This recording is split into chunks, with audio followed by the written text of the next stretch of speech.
I have always been a big fan of John McCain, and Mitt Romney was also on that list.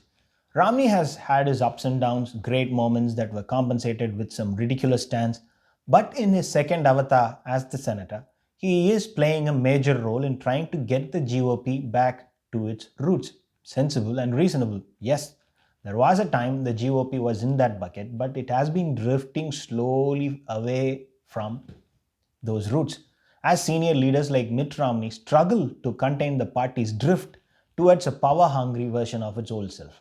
Romney may never succeed, but at the very least, the best we as people can do is to support people in the GOP whenever they start to sound sensible and reasonable.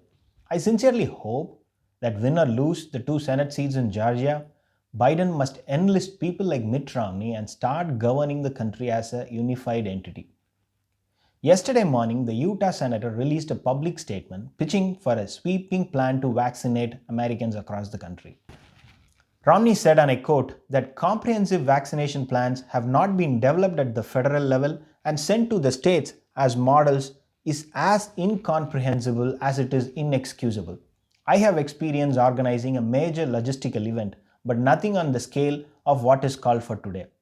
Nor do I have any relevant medical or public health experience. But I know that when something isn't working, you need to acknowledge reality and develop a plan, particularly when hundreds of thousands of lives are at stake.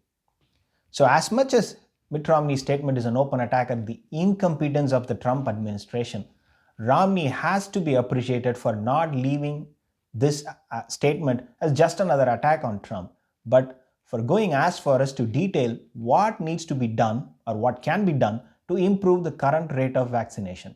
Romney suggests that the government should call on veterinarians, emergency medical workers, and medical students to help deliver vaccination and set up inoculation clinics at multiple places such as school buildings.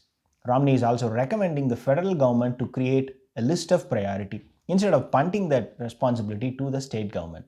And that is indeed a great idea because when left to 50 states, we end up having 50 different priority lists, and that in turn could have serious impact on how the vaccination is rolled out and how long it takes for the country to reach the immunity level it requires.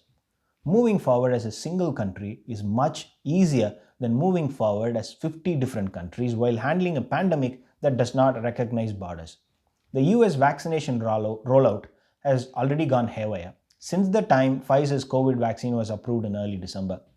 A report from NY Times noted that in Florida, less than 1/4 of delivered coronavirus vaccines have been used, even as older people sat in lawn chairs all night waiting for their shots. In Puerto Rico, last week's vaccine shipments did not arrive until the workers who would have administered them had left for Christmas holidays. In California, doctors are worried about whether there will be enough hospital staff members to both administer vaccines and tend to the swelling number of COVID-19 patients. There you go. Nothing explains the Trump administration's incompetence more than the following. The Trump administration told us that 20 million people will be vaccinated by the end of 2020. 14 million doses of Pfizer and Moderna vaccine has already been transported across the country. Now, that's good enough to vaccinate 7 million Americans. Okay, far less than the 20 million.